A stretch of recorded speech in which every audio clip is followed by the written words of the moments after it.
Friends, हमने अभी पिछले वीडियो में देखा ओवरव्यू ऑफ इंडियन बजट की। हमने ये देखा पहली बार इंडियन बजट भारत में कब दिया गया, फिर हमने देखा आज़ादी के बाद पहली बार इंडियन बजट कब आया।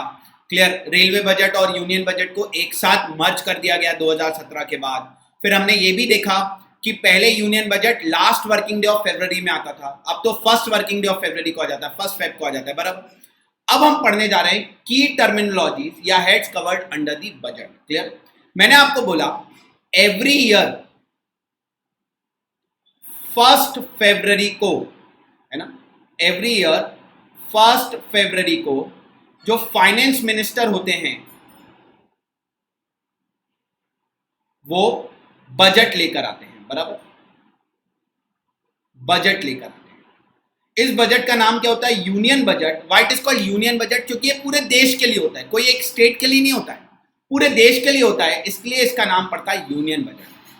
अब मुझे बताओ, क्या ये जरूरी है कि सरकार हर साल, फाइनेंस मिनिस्टर हर साल फर्स्ट फरवरी को बजट लेकर ही आए? नहीं लाए किसी साल तो क्या होगा? मान लो नहीं लेकर आए, इच्छा नहीं है, गवर्नमेंट बोलती है हम इस बार 1 फरवरी को बजट नहीं लाएंगे, तो चलेगा क्या? ऐसा नहीं चलेगा। क्यों? क्योंकि इंडिया में आप कोई भी काम आपको करना है ना, तो कॉन्स्टिट्यूशन ऑफ इंडिया के दायरे में रहकर करना पड़ता है। जो भी कॉन्स्टिट्यूशन ऑफ इंडिया बोलता है, कॉन्स्टिट्यूशन ऑफ इंडिया के बाहर जाके आप काम नहीं कर सकते। जो कॉन्स्टिट्यूशन ऑफ इंडिया बोलेगा सबको वो काम करना मैंडेटरी है। क्लियर? तो अब अपन देखते हैं, अब अपन देखते हैं कॉन्स्टिट्यूशन ऑफ इंडिया क्या बोलता है। कॉन्स्टिट्यूशन ऑफ इंडिया में लिखा हुआ है कि हर साल, क्लियर, कॉन्स्टिट्यूशन ऑफ इंडिया में लिखा है कि हर साल फाइनेंस मिनिस्टर को यूनियन बजट प्रेजेंट करना है। क्लियर? कहां लिखा है? कॉन्स्टिट्यूशन ऑफ इंडिया में। और मैंने अभी आपको बताया जो जो बातें कॉन्स्टिट्यूशन ऑफ इंडिया में लिखी गई हैं वो सबको फॉलो करना मैंडेटरी है। मतलब आपको, मुझे और सरकार को, चाहे प्रेसिडेंट ऑफ इंडिया हो, चाहे सुप्रीम कोर्ट हो, चाहे हाई कोर्ट हो, चाहे आप हो, चाहे मैं हूं, चाहे सेंट्रल गवर्नमेंट हो, चाहे स्टेट गवर्नमेंट हो, सबको कॉन्स्टिट्यूशन ऑफ इंडिया फॉलो करना जरूरी है। कॉन्स्टिट्यूशन ऑफ इंडिया में लिखा है कि हर साल सेंट्रल गवर्नमेंट यूनियन बजट लेकर आएगी, तो लाना ही पड़ेगा, आप डिनाई नहीं कर सकते। मतलब हर साल यूनियन बजट लाना मैंडेटरी है। कभी भी कोई भी सरकार ऐसा नहीं बोल सकती कि हम इस साल यूनियन बजट नहीं लाएंगे, लाना ही पड़ेगा, because it is written where? It is written in constitution of India. Clear? तो अपन ने ओवरव्यू ऑफ यूनियन बजट तो देख लिया। अब अपने को शुरू करना है कुछ इंपॉर्टेंट टर्मिनोलॉजीज। ठीक है, कुछ important concepts of union budget. बराबर, अब अपने को इंपॉर्टेंट कॉन्सेप्ट्स पढ़ने हैं यूनियन बजट के। चलिए, पहला कॉन्सेप्ट क्या है? Annual financial statement. ठीक है, क्या है? Annual financial statement.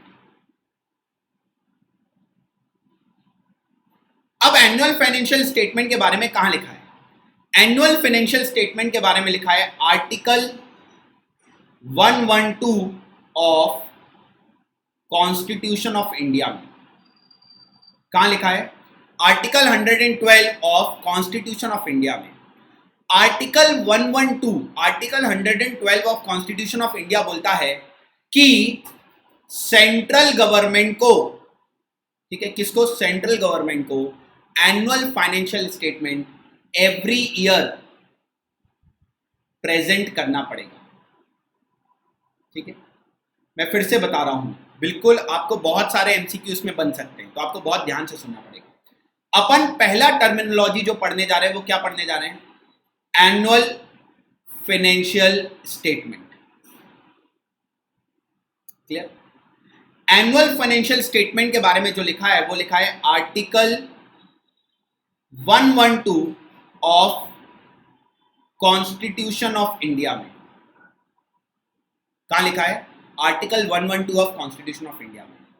Article 112 of constitution of India बोलता है कि every year central government, clear, कौन सी गवर्नमेंट?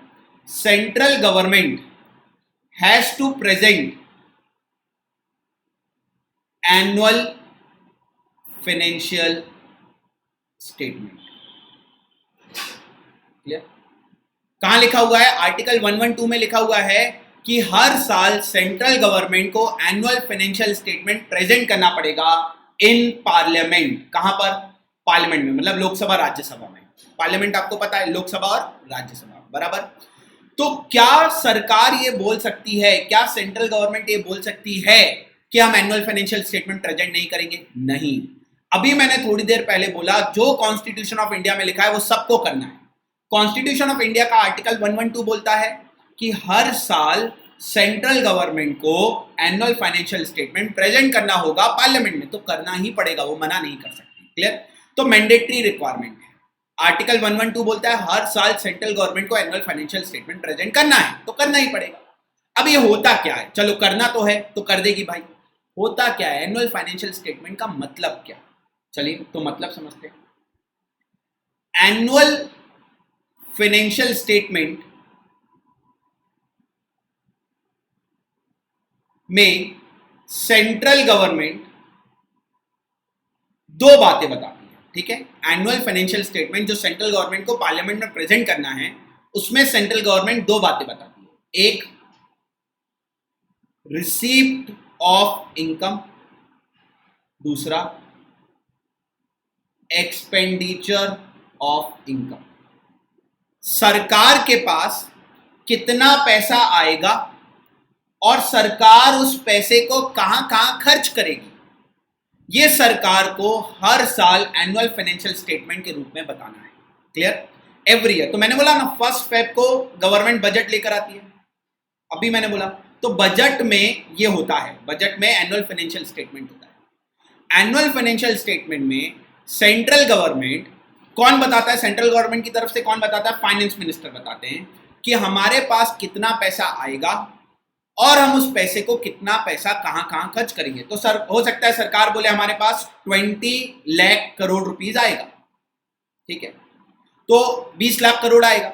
अब हो सकता है सरकार बोले इसमें हम कुछ एग्रीकल्चर पे खर्च करेंगे, कुछ डिफेंस पे खर्च करेंगे, कुछ हेल्थ पे खर्च करेंगे, कुछ एजुकेशन पे खर्च करेंगे। तो अलग अलग जगह पर सरकार कितना कितना पैसा खर्च करेगी वो गवर्नमेंट को बताना पड़ेगा। क्लियर? तो एनुअल फाइनेंशियल स्टेटमेंट समझ गया? क्या ये बताना जरूरी है? यस। आर्टिकल 112 बोलता है कॉन्स्टिट्यूशन ऑफ इंडिया का कि सेंट्रल गवर्नमेंट को हर साल एनुअल फाइनेंशियल स्टेटमेंट प्रेजेंट करना पार्लियामेंट में जरूरी है। अब एनुअल फाइनेंशियल स्टेटमेंट में क्या बताया जाएगा? एनुअल फाइनेंशियल स्टेटमेंट में सेंट्रल गवर्नमेंट बताएगी कि हमारे पास कितना पैसा आएगा और हम उस पैसे को कहां कहां खर्च करेंगे। क्लियर? अब सेंट्रल गवर्नमेंट के 3 फंड्स होते हैं। 3 फंड्स मतलब 3 अकाउंट होते हैं। क्लियर? 1 2 3।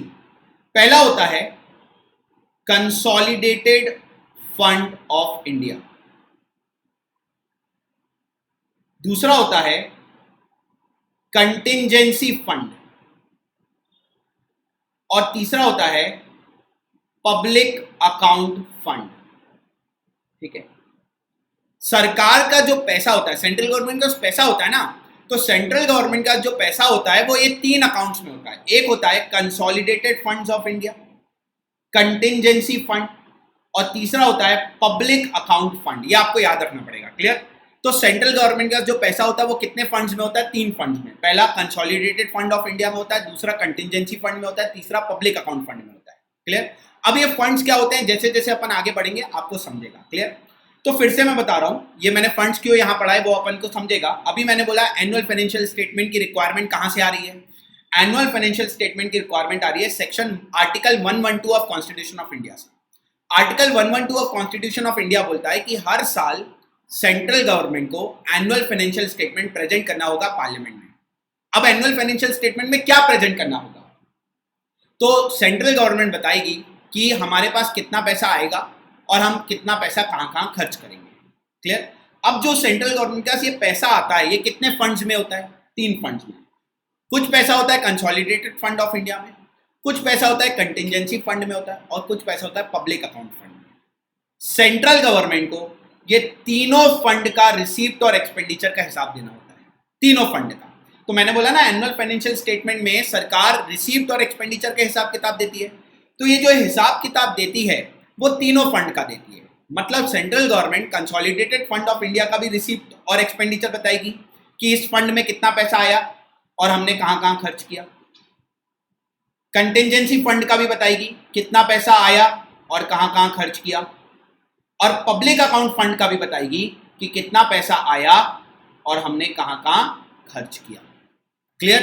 तो एनुअल फाइनेंशियल स्टेटमेंट्स में जो एनुअल फाइनेंशियल स्टेटमेंट होता है वो तीन फंड्स का दिया जाता है, consolidated fund of India, contingency fund, public account fund. तीनों फंड्स में ये सरकार बताती है कि हमारे पास कितना पैसा आया और हम उस पैसे को कहां कहां खर्च कर रहे हैं। क्लियर? इसकी रिक्वायरमेंट कहां से आ रही है? एनुअल फाइनेंशियल स्टेटमेंट हर साल देना मैंडेटरी क्यों है? क्योंकि वो लिखा है article 112 of constitution of India में। चलो शुरू करें, देखते हैं। Article 112 of constitution requires the government to present to parliament a statement of estimated receipt and expenditure in respect of every financial year। मैंने बोला ना हर साल का सेंट्रल गवर्नमेंट को रिसीप्ट और एक्सपेंडिचर का पार्लियामेंट को हिसाब किताब देना है। क्लियर? वो साल कौन सा शुरू होता है? 1 अप्रैल से लेकर 31 मार्च तक। This statement is called annual financial statement.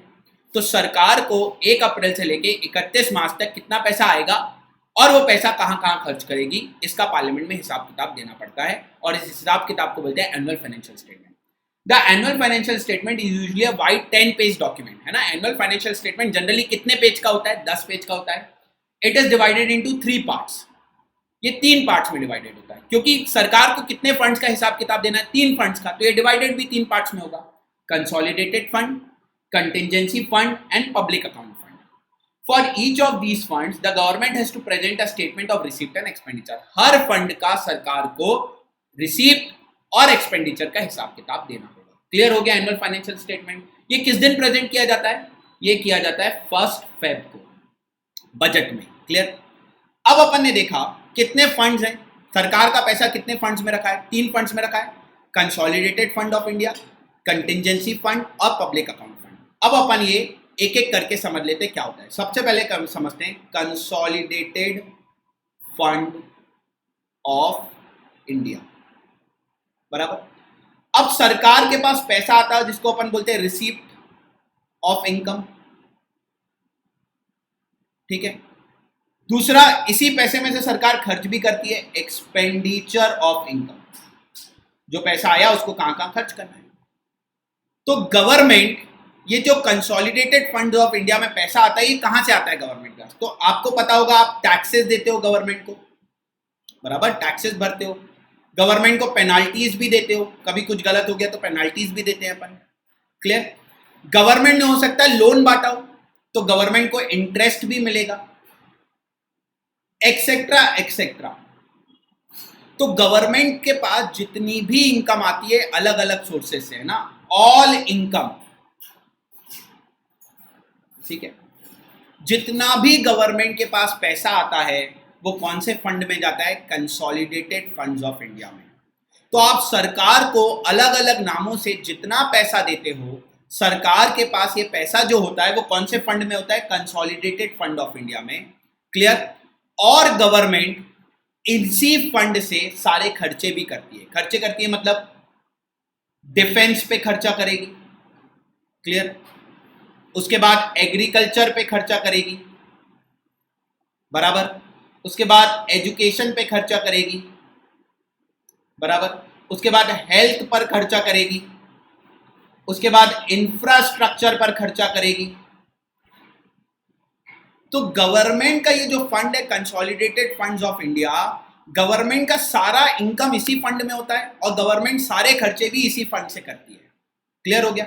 देखते हैं consolidated fund, this is the most important of all government funds. Government के वैसे तो 3 फंड्स अपन ने देखा, कंसोलिडेटेड फंड होता है गवर्नमेंट का, एक 3 जगह पर पैसा होता है ना, consolidated fund, contingency fund and public account.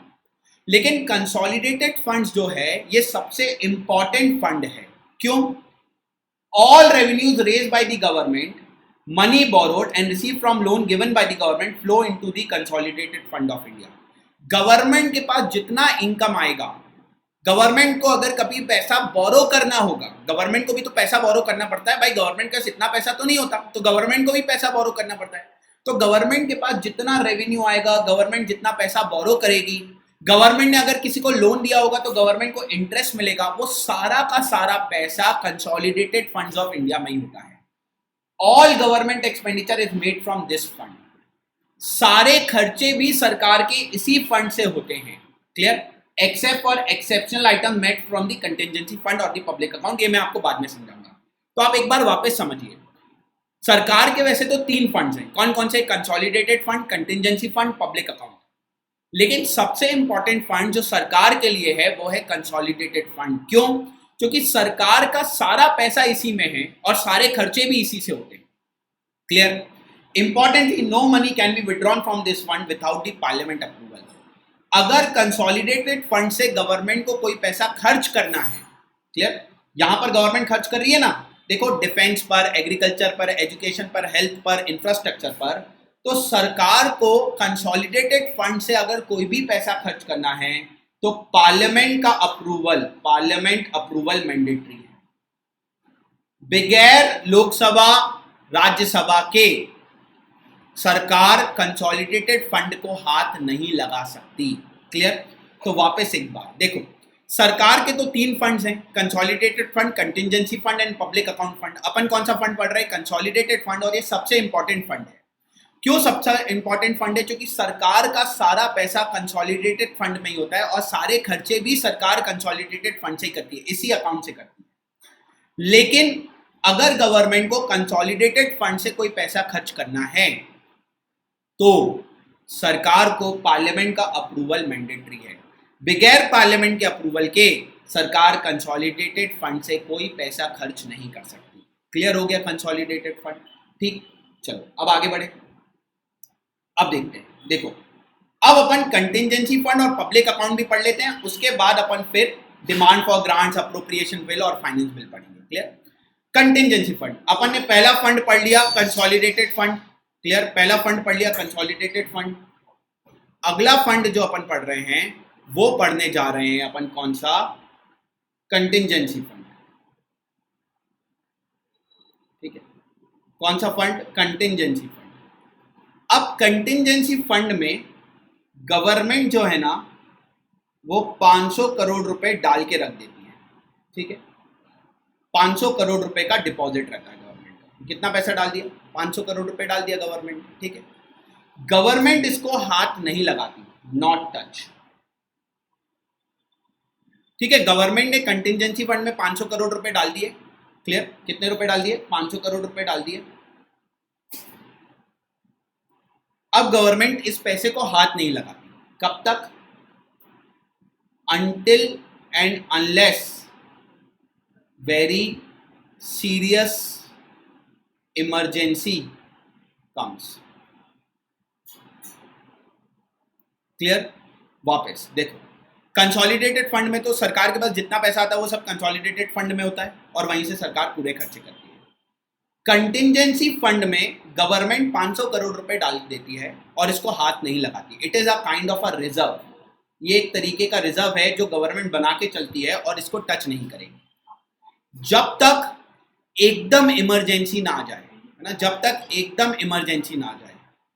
अगर सरकार का बहुत इमरजेंसी आ जाएगा, बहुत ज्यादा इमरजेंसी और कंसोलिडेटेड फंड में पैसा नहीं है, तो ही गवर्नमेंट कंटिजेंसी फंड को हाथ लगाएगी, नहीं तो कंटिजेंसी फंड को सरकार हाथ नहीं लगाएगी। क्लियर? वापस देखो, all the as the name suggest any urgent और unforeseen expenditure is made from this fund, है ना। कोई भी अनफोर्सीन, जैसे फॉर एग्जांपल कोरोना हो गया, कोविड-19 हो गया, अब कोविड-19 के लिए सरकार को पैसे की जरूरत पड़ रही है और कंसोलिडेटेड फंड में इतना पैसा है नहीं, कंसोलिडेटेड फंड में इतना पैसा है नहीं। अब जब कंसोलिडेटेड फंड में पैसा नहीं है और सरकार को कोरोना में पैसे की जरूरत पड़ रही है तो अब कहां से लाए? तो इस फंड को हाथ लगाया जाएगा, तो इस कंटिजेंसी फंड को हाथ लगाया जाएगा। बराबर? तो जब तक अनफोर्सीन एक्सपेंडिचर नहीं हो जाते, क्लियर, बहुत जैसे कोरोना वाला केस नहीं हो जाता, या मान लीजिए कहीं पर बहुत भूकंप आ गया, अर्थक्वेक आ गया और बहुत नुकसान हो गया और कंसोलिडेटेड फंड में पैसा नहीं है, तो सरकार इस फंड को हाथ लगाएगी। क्लियर?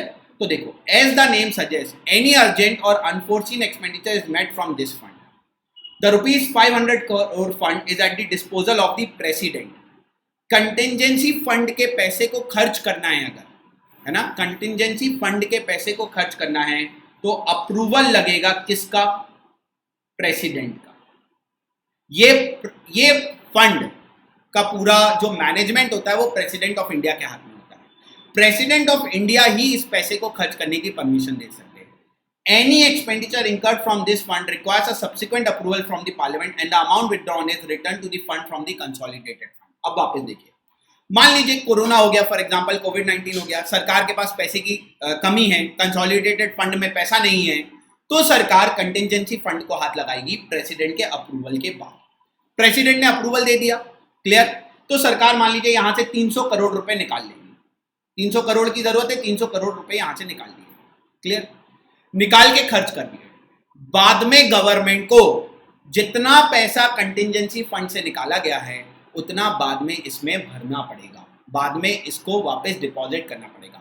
तो कंटिजेंसी फंड से आप प्रेसिडेंट के अप्रूवल से पैसे निकाल लो, लेकिन जितना निकाला था बाद में उतना पैसा सरकार को वापस इस फंड में डिपॉजिट करना पड़ता है, क्लियर। तो देखो क्या लिखा है, any expenditure incurred from this fund requires a subsequent approval from parliament. तो आप प्रेसिडेंट के अप्रूवल से पैसा निकाल लो, खर्च कर दो, बाद में पार्लियामेंट का अप्रूवल ले लो, ठीक है। And the amount withdrawn is required to be fund from the consolidated fund. बाद में जितना पैसा निकाला था कंसोलिडेटेड फंड में जब पैसा आ जाए, वहां से कंसोलिडेटेड फंड से आपको वापस कंटिजेंसी फंड में उतना पैसा ट्रांसफर करना पड़ेगा, ताकि कंटिजेंसी फंड वापस 500 करोड़ पे पहुंच जाए। क्लियर हो गया कंटिजेंसी फंड। तो देखो अपन ने दो फंड पढ़ लिए, एक पढ़ा कंसोलिडेटेड फंड, दूसरा पढ़ा कंटिजेंसी फंड। सरकार का पूरा रिसीप्ट और एक्सपेंडिचर इसी फंड से चलता है, ठीक है। सरकार का पूरा रिसीप्ट और एक्सपेंडिचर इसी फंड से चलता है। इसको खर्च करने के लिए सरकार को पार्लियामेंट का अप्रूवल लगता है, ठीक है। किसका अप्रूवल लगता है? पार्लियामेंट का अप्रूवल लगता है, ठीक है। कंटिजेंसी फंड में 500 करोड़ रुपए रहते हैं जिसको टच नहीं करती गवर्नमेंट, इस 500 करोड़ को टच नहीं करती। कब तक टच नहीं करती? Until and unless very serious emergency, clear. उसके लिए भी अप्रूवल किसका लगता है? अप्रूवल किसका लगता है? प्रेसिडेंट का लगता है, ठीक है। प्रेसिडेंट का अप्रूवल लेके आप ये 500 करोड़ में से पैसा विड्रॉ कर लो, सरकार पैसा विड्रॉ कर लेगी और खर्च कर देगी। बाद में आप अप्रूवल ले लो, सब्सिक्वेंट अप्रूवल ले लो, किसका? पार्लियामेंट का। पार्लियामेंट का अप्रूवल ले लो और कंटिजेंसी फंड में रिफिल कर दो from consolidated fund.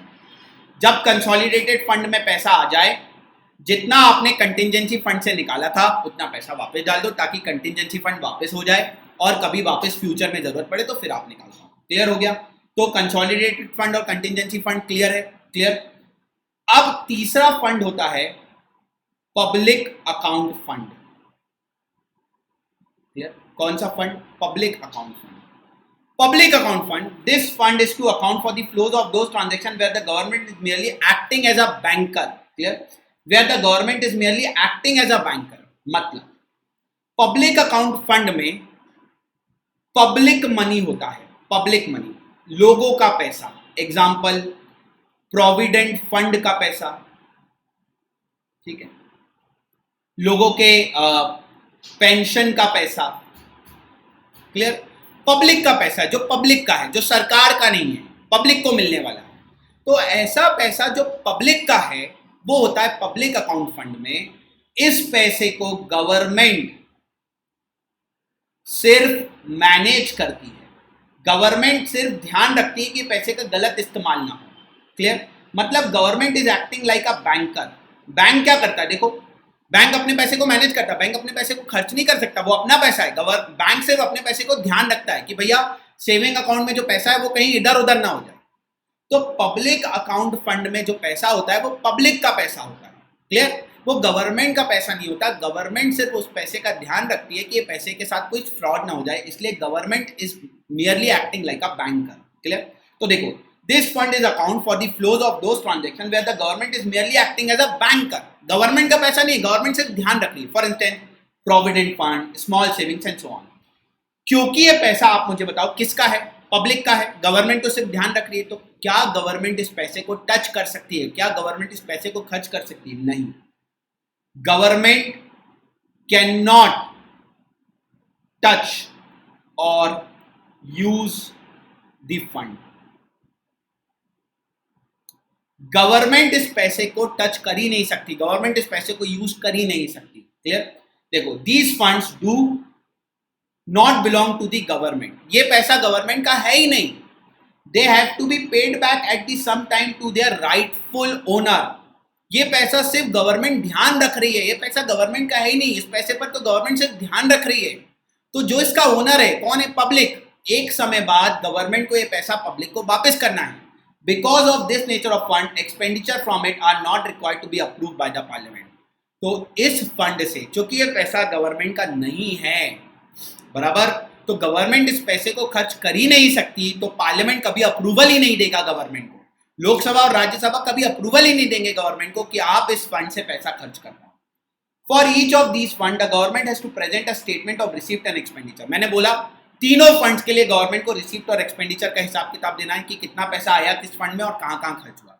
It is important to note that all money flowing into this fund is called receipts. जितना पैसा इस फंड में आएगा उसको बोलेंगे receipts. The funds received and not revenue.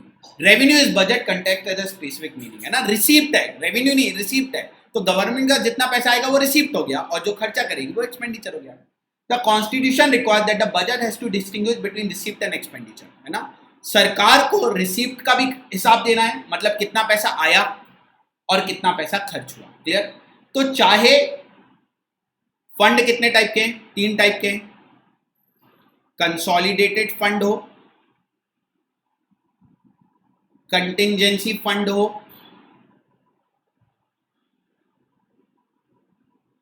या फिर पब्लिक अकाउंट फंड. सरकार को तीनों ही फंड का हिसाब किताब देना है.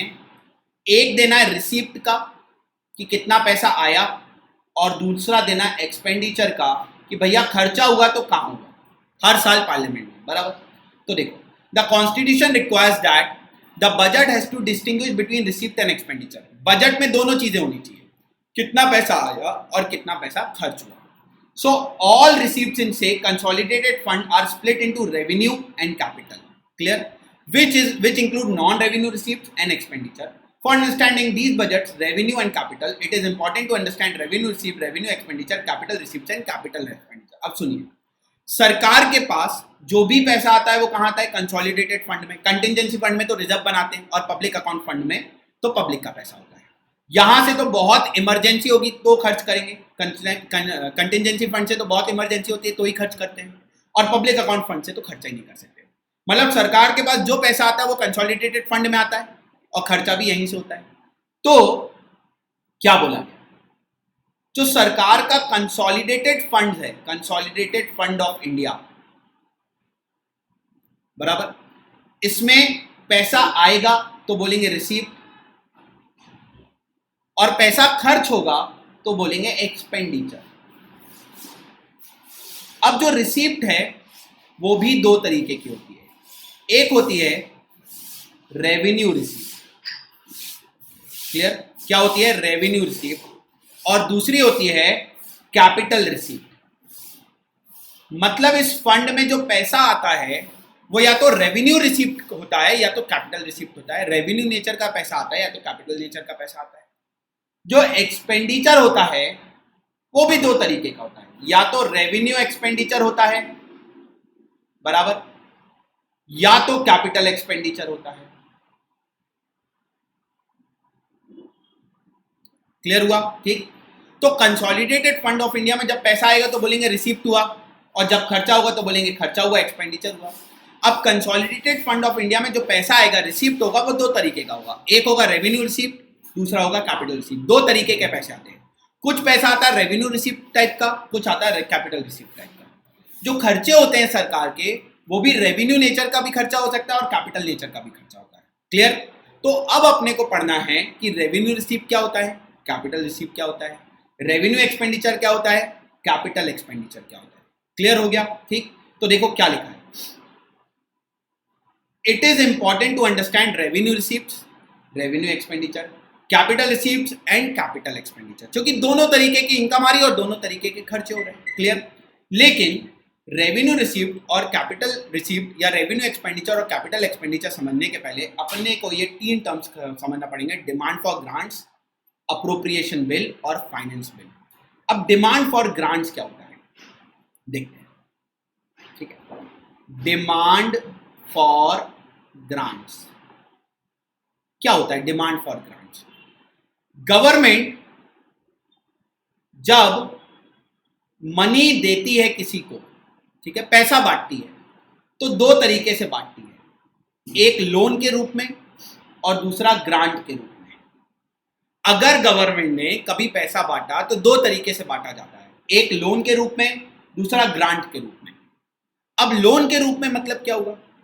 लोन के रूप में अगर पैसा बांटा गया तो मान लीजिए सेंट्रल गवर्नमेंट ने, ठीक है, सेंट्रल गवर्नमेंट ने स्टेट गवर्नमेंट को लोन दिया है, ठीक है, लोन दिया 100 करोड़ का पैसा दिया सेंट्रल गवर्नमेंट ने स्टेट गवर्नमेंट को।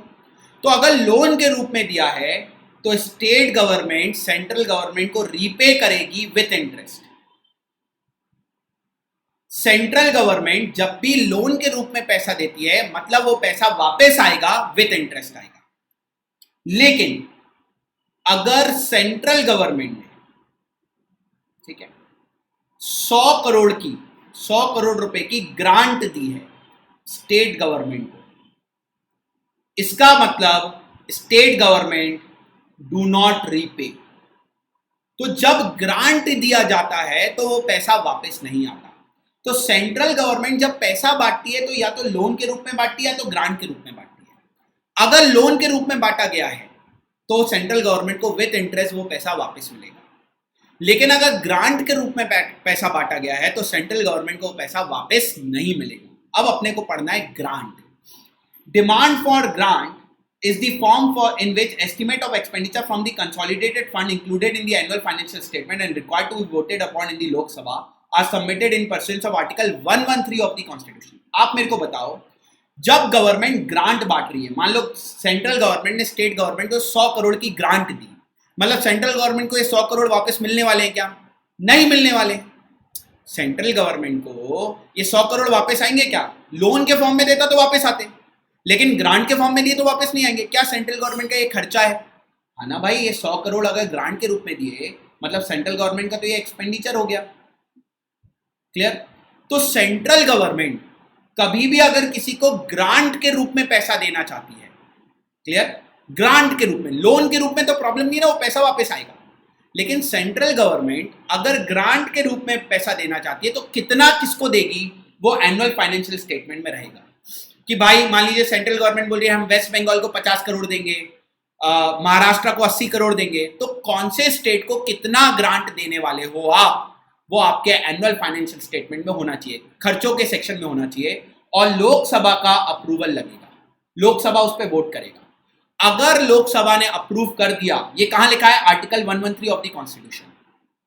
आर्टिकल 113 ऑफ द कॉन्स्टिट्यूशन बोलता है कि जब सरकार एनुअल फाइनेंशियल स्टेटमेंट देगी तो उसमें कितने रुपए का किसको ग्रांट देने वाली है वो उसमें होगा और लोकसभा का अप्रूवल लगेगा। अगर लोकसभा अप्रूव करेगी तो ही सेंट्रल गवर्नमेंट ग्रांट बांट सकती है। क्लियर? बगैर लोकसभा के अप्रूवल के सेंट्रल गवर्नमेंट किसी को ऐसे फुकट में पैसा नहीं बांट सकती। ये तो फुकट का ही पैसा भैया, ग्रांट बांट दी वापस आना नहीं है। Clear? The demand for grant includes provision with respect to revenue expenditure, capital expenditure, grant to state and union territory government together with loans and advances। तो आप किस स्टेट को कितना देने वाले हो, किस यूनियन टेरिटरी को कितना ग्रांट देने वाले हो, ये सब एनुअल फाइनेंशियल स्टेटमेंट में होगा। लोकसभा अप्रूवल देगा, उसके बाद ही सेंट्रल गवर्नमेंट ग्रांट बांट पाएगी। Generally one demand for grant is presented in respect of each ministry और डिपार्टमेंट, है ना। हर एक मिनिस्ट्री को, तो रेलवे हो गया, एग्रीकल्चर हो गया, हर एक मिनिस्टर को जनरली, हर एक मिनिस्ट्री को जनरली सेंट्रल गवर्नमेंट ग्रांट देती है हर साल कि भैया चलो एग्रीकल्चर को 100 करोड़ दे दिए कि तुम 100 करोड़ रुपए ले लो और डेवलपमेंट करो एग्रीकल्चर में। रेलवे को दे दिए 200 करोड़, कि चलो 200 करोड़ ले लो और तुम डेवलपमेंट करो। तो हर साल हर एक मिनिस्ट्री को ग्रांट बांटी जाती है। However for large ministries and department more than one demand is presented. कई बार एक बार से ज्यादा भी बांटी जाती है। तो रेलवे को देखो, एक बार में तो कुछ नहीं होगा, तो बार बार उनको पैसा देना पड़ता है। तो सेंट्रल गवर्नमेंट ऐसा पैसा बांट सकती है जो उसके पास वापस ना आए, लेकिन उसको वो हिसाब किताब एनुअल फाइनेंशियल स्टेटमेंट में लिखना पड़ेगा और लोकसभा का अप्रूवल लगेगा। ये कहां लिखा है? आर्टिकल 113 में। क्लियर? अब अप्रोप्रिएशन बिल, अभी अपन ने पढ़ा सरकार का पूरा पैसा कौन से फंड में होता है? कंसोलिडेटेड फंड में।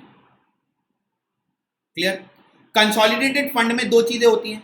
एक तो कितना पैसा आएगा जिसको आप बोलोगे रिसीप्ट ऑफ इनकम, और कहां कहां सरकार खर्च करेगी, एक्सपेंडिचर। फिर मैंने अभी आपको पढ़ाया अगर सरकार कंसोलिडेटेड फंड ऑफ इंडिया से खर्चा करना चाहती है तो सरकार को पार्लियामेंट का क्या लगता है? अप्रूवल। बराबर? अगर सरकार कंसोलिडेटेड फंड्स ऑफ इंडिया से पैसा खर्च करना चाहती है तो पार्लियामेंट का अप्रूवल लगता है। तो जब गवर्नमेंट पार्लियामेंट का अप्रूवल लेती है ना, किस बात का अप्रूवल? कि हम खर्चा कर पाए, एक्सपेंडिचर कर पाए, कहां से? कंसोलिडेटेड फंड्स ऑफ इंडिया से, है ना। सेंट्रल गवर्नमेंट अगर कंसोलिडेटेड फंड ऑफ इंडिया से पैसा खर्च करना चाहती तो पार्लियामेंट का अप्रूवल लगता है। तो पार्लियामेंट का जब गवर्नमेंट अप्रूवल लेना चाहती है कि आप हमको अप्रूवल दे दो कि हम कंसोलिडेटेड फंड ऑफ इंडिया से पैसा खर्च कर पाए, तो इस अप्रूवल को बोलते हैं अप्रोप्रिएशन बिल। क्या बोलते हैं? Appropriation bill. जब तक सरकार अप्रोप्रिएशन बिल नहीं लाएगी तब तक पार्लियामेंट अप्रूवल नहीं देगी। तो गवर्नमेंट को अगर कंसोलिडेटेड फंड्स ऑफ इंडिया से पैसा खर्च करना है तो पार्लियामेंट का अप्रूवल चाहिए। पार्लियामेंट के अप्रूवल के लिए गवर्नमेंट को एक बिल लाना पड़ता है पार्लियामेंट में, अप्रूवल, अप्रोप्रिएशन बिल। क्लियर? तो देखते हैं। Appropriation bill gives power to government. Clear? Appropriation bill power दे रहा है गवर्नमेंट को to withdraw funds from the consolidated fund of India for meeting the expenditure during the financial year. तो एक साल में गवर्नमेंट को जो जो पैसा खर्च करना है, क्लियर, उसके लिए अप्रोप्रिएशन बिल लाना पड़ता है। पार्लियामेंट ने अप्रोप्रिएशन बिल अप्रूव कर दिया तो गवर्नमेंट के पास पावर आ गया कि वो कंसोलिडेटेड फंड ऑफ इंडिया से पैसा निकाल सकती है, पैसा खर्च करने के लिए। Post the discussion on budget proposals and the voting on demand for grants, है ना। तो देखो सरकार ने सब बता दिया कि हम कहां कहां खर्च करेंगे। फिर डिमांड ग्रांट हम किस किस को कितना देंगे उसके लिए वोटिंग हो गई लोकसभा में, अप्रूवल हो गया। The government introduces the appropriation bill in the Lok Sabha. ठीक है? फिर सरकार बोलती है देखो हमने सब हिसाब किताब दे दिया, अब हमको आप अप्रूवल दे दो अप्रोप्रिएशन बिल पर कि हम पैसा खर्च कर पाए। It is intended to give authority to the government to withdraw from the consolidated fund the amounts voted for to meeting the expenditure during the financial year. Clear? तो कैसा होता है देखो, सबसे पहले फाइनेंस मिनिस्टर आते हैं। क्लियर? वो पूरा बजट पढ़ते हैं। क्लियर? कि हम कहां कहां से पैसा आएगा, कहां कहां खर्च करेंगे। फिर बजट के बाद वो बताते हैं ग्रांट, ग्रांट पर होती है वोटिंग लोकसभा में कि हाँ चलो अप्रूवल, ग्रांट बांट दो। उसके बाद जब ग्रांट का अप्रूवल हो जाता है, लोकसभा जब ग्रांट पर अप्रूवल दे देती है तो सेंट्रल गवर्नमेंट क्या लेकर आती है? अप्रोप्रिएशन बिल लेकर आती है। क्या लेकर आती है? Appropriation bill. और अप्रोप्रिएशन बिल में वो पार्लियामेंट को रिक्वेस्ट करती है, लोकसभा राज्यसभा को रिक्वेस्ट करती है कि आप हमको अप्रूवल दे दो कि हम एक्सपेंडिचर कर पाए, कहां से? कंसोलिडेटेड फंड्स ऑफ इंडिया से। क्लियर हो गया? ठीक। अब आते हैं फाइनेंस बिल। सरकार बजट के साथ ही फाइनेंस बिल लाती है ना। और finance bill is defined under article 1110 of the constitution. Clear? Finance bill जो डिफाइन किया गया वो आर्टिकल 110 ऑफ द कॉन्स्टिट्यूशन में डिफाइन किया गया है। क्लियर? फाइनेंस बिल एक तरीके का मनी बिल है, पैसे से लेन देन है ना, तो मनी बिल है जो कहां डिफाइंड है? Article 110 of the constitution of India में। अब फाइनेंस बिल क्या होता है? जब फाइनेंस मिनिस्टर बजट पढ़ते हैं, है ना, कि हम कहां कहां से पैसा आएगा और कहां कहां खर्चा करेंगे, तो बजट के साथ फाइनेंस बिल भी लाते हैं। क्या लाते हैं? फाइनेंस बिल भी लाते हैं। अब ये फाइनेंस बिल क्या होता है? क्लियर?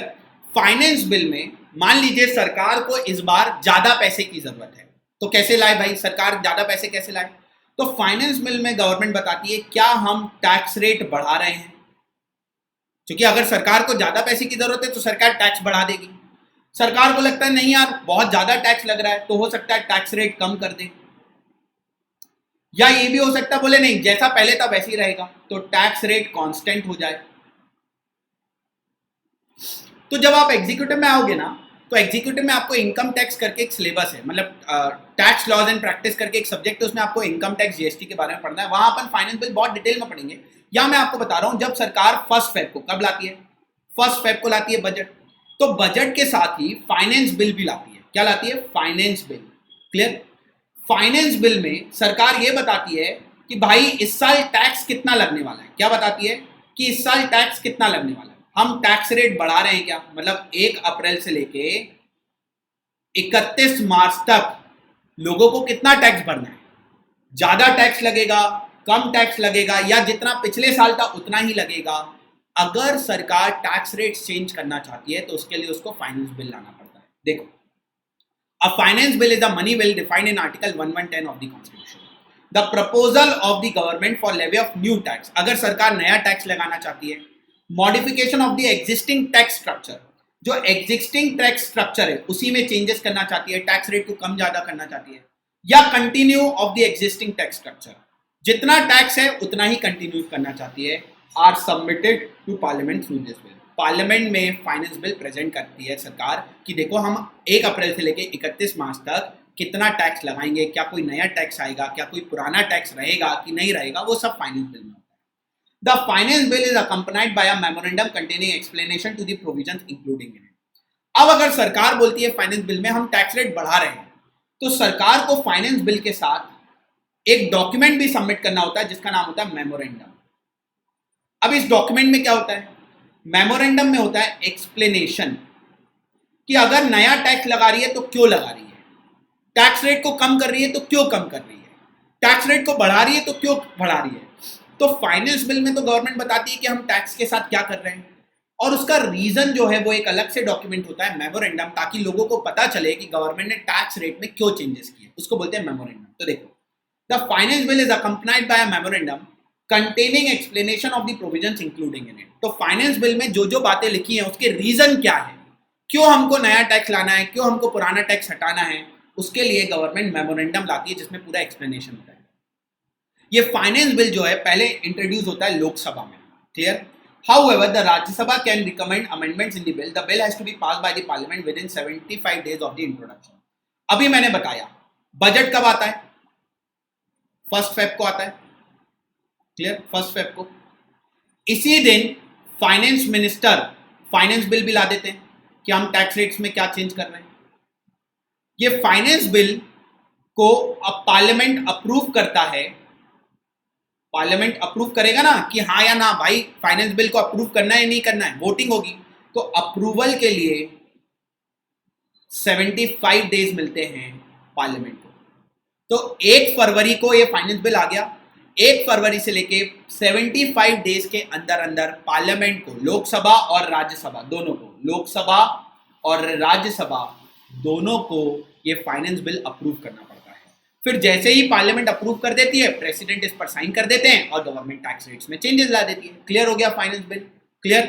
तो अगर गवर्नमेंट को नया टैक्स लाना है, पुराना टैक्स हटाना है, पुराने टैक्स में कुछ कम ज्यादा करना है, तो सरकार को फाइनेंस बिल लाना पड़ता है। ऐसा कहां लिखा है? आर्टिकल 1110 में। क्लियर? फाइनेंस बिल में जो भी चेंजेस हैं उसका रीजन सरकार बताती है मेमोरेंडम में। क्लियर? फिर ये लोकसभा में प्रेजेंट होता है, राज्यसभा में प्रेजेंट होता है। लोकसभा और राज्यसभा इसको पास करने के लिए कितने दिन है उसके पास? 75 डेज हैं। एक बार लोकसभा और राज्यसभा ने पास कर दिया तो फिर प्रेसिडेंट इस पर साइन कर देते हैं और पार्लियामेंट से ये बिल अप्रूव हो जाता है, प्रेसिडेंट के साइन हो गए। फाइनेंस बिल में जो भी लिखा रहता है गवर्नमेंट उतने टैक्स स्ट्रक्चर्स चेंज कर देती है। क्लियर हो गए? तो की टर्मिनोलॉजीज आपको क्लियर हो गई कि क्या की टर्मिनोलॉजीज हैं। क्लियर?